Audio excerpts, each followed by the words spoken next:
ណាហើយខ្ញុំភ្លេចថត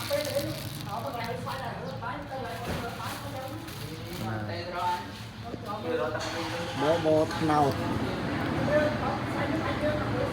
ដាក់ស្ករថ្នោតផ្លែថ្នោតខំនឹងខ្ទិះដាក់ដងបើដាក់ខ្ទិះថ្នោតទៀត បើមានខ្ទិះថ្នោតទៀតអូ perfect គឺបេះ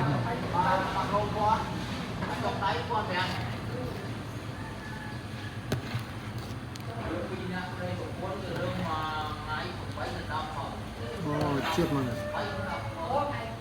មើលទឹកខ្ទិះទៅ ចាន់ហើយកាន់ចានកាន់ព្រាមកបងប្អូន